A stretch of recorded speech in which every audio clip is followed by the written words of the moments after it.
చర్చికి వెళ్ళడం కన్నా గుడికి వెళ్ళడం ఎంతో మేలు. ఎందుకో తెలుసుకోవాలనుకుంటే వీడియోని చివరి వరకు చూడండి. చివరికి చూడకపోతే మీరు మిస్సింగ్ ఎ లాట్. చూసుకోండి మరి. Hi friends, welcome to my channel. నేను డిస్కషన్ తమ్ముళ్ళు చూశారు కదా. చర్చికి వెళ్ళడం కన్నా గుడికి వెళ్ళి దండం పెట్టుకొని రావడం చాలా బెటర్ అని అన్నాను కదా. అది ఎందుకో దాని గురించి ఈరోజు డిస్కస్ చేద్దాం. ఇంతవరకు చాలా వరకు నా మ్యూజిక్ వీడియోలను ఆదరించిన ప్రతి ఒక్కరికి థ్యాంక్స్ ఫర్ లాట్. ఇక పోతే విషయానికి వద్దాం.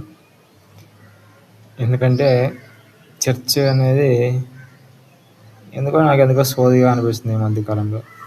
నేను చాలా ఏళ్ళ నుండి చర్చికి వెళ్తూ ఉన్నాను. అక్కడ చెప్పే మాటలు వింటూ, వాళ్ళు చెప్పే ప్రసంగాలు వింటూ వస్తూ ఉన్నాను. కానీ ఈ మధ్య ఎందుకో నాకు చర్చికి వెళ్ళడం అన్నది చిరాగ్గా అనిపిస్తుంది. ఎందుకంటే చెప్పిందే చెప్పడం, వినిందే వినడం. ఎన్నిసార్లు పాపాలు పోగొట్టుకోవాలి, పాపాలను తీసివేసుకోవాలి. ఇదే సోది 10 సంవత్సరాలు అంటే ఎన్ని చిరాగా దొబ్బింది నాకైతే. కొన్ని ఏమన్నా మార్పు వచ్చిందంటే ఏం లేదు. నాలోనే మార్పు రాలేదు, చెప్పే అతనిలోనే మార్పు రాలేదు, వినే సంఘంలోని జనాల్లోనే మార్పు రాలేదు. మార్పు వస్తుందా అంటే అని గ్యారెంటీ కూడా అసలు లేదు. ఎందుకంటే నాకు తెలిసింది ఈ పీరియడ్లో ఏంటంటే, మనం చెడు అని ఏదైతే అంటున్నామో ఆ చెడు అనేది న్యాచురల్, అంటే సహజంగా మనిషికి ఉండేది. కానీ మంచి అని ఏదైతే మనం నేర్చుకోవాలనుకున్నామో, మంచి అని ఏదైతే మనం అలవర్చుకోవాలనుకున్నామో అది ఆర్టిఫిషియల్, అంటే మనం కావాలని తెచ్చుకునేది, మనిషిని బలవంతాన్ని మనకి అలవాటు చేసేది. అది అసహజమైన చర్య అని నాకు ఈ మధ్య అర్థమైంది. అందుకే చెప్తున్నాను. నాకు అనిపించింది, చర్చికి వెళ్ళి వాళ్ళు చెప్పే మాట ప్రసంగాలు విని మనం ఏదో మారిపోతామని అనుకునే భ్రమలో బతకడం కన్నా గుడికి వెళ్ళడం ఎంతో మేలని నాకు ఈ మధ్య అనిపించి I come back to Hinduism. అంటే మళ్ళీ నేను హిందూ మతంలోకి వచ్చి గుడికి వెళ్ళడం స్టార్ట్ చేశాను. ఇక్కడైతే చూడండి, గుడికి వెళ్తాం, అక్కడ ఏం చేయాల్సిన అవసరం లేదు. టెంకాయ కొట్టి దైవం దండం పెట్టుకొని గంట కొట్టేసి అక్కడ ఉన్న వాళ్ళని చూసేసి వెనక్కి రావడమే, అంతే. అంతకుమించి ఏం లేదు. సోది ప్రసంగాలు ఉండవు, మన తలకొక్కోవాల్సిన అవసరం ఉండదు. అందుకే చర్చికి వెళ్ళడం కన్నా మందిరికి వెళ్ళడం ఎంతో మంచిది అనిపిస్తుంది. చర్చికి వెళ్ళిన కాలంలో వాళ్ళు చెప్పే మాటల వలన పాపం చేస్తున్నారు, అది చేయకూడదు ఇది చేయకూడదు అని చెప్తుంటారు.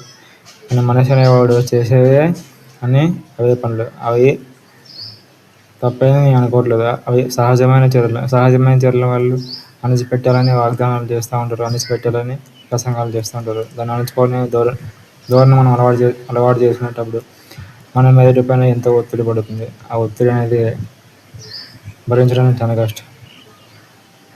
అందుకే ఆ ప్రసంగాలు వినడం వృధా అని నాకు అనిపించింది. అందుకే చర్చికి వెళ్ళడం కన్నా గుడికి వెళ్ళడం బెటర్ అని అనిపిస్తుంది.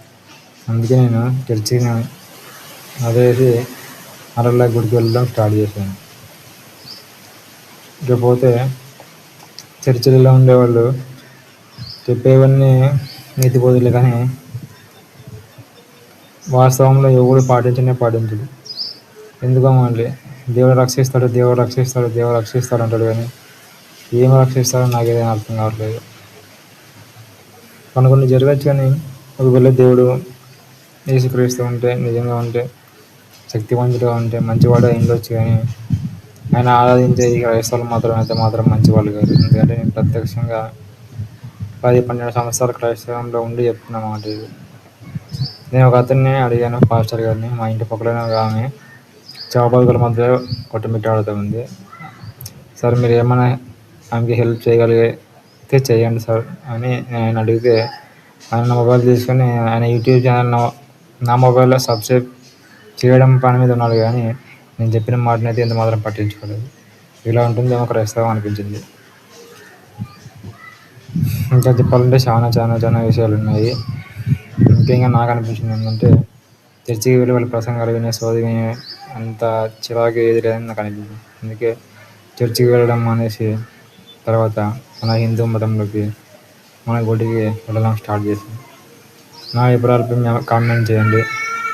ఏది తప్పో రైట్ నాకే తెలియదు, కానీ మీ అనుభవాల్ని ఈ వీడియో చూసినట్లయితే కామెంట్ రూపంలో తెలియజేయాలని ఆశిస్తున్నాను. Thanks for watching my video. Signing off. Bye bye.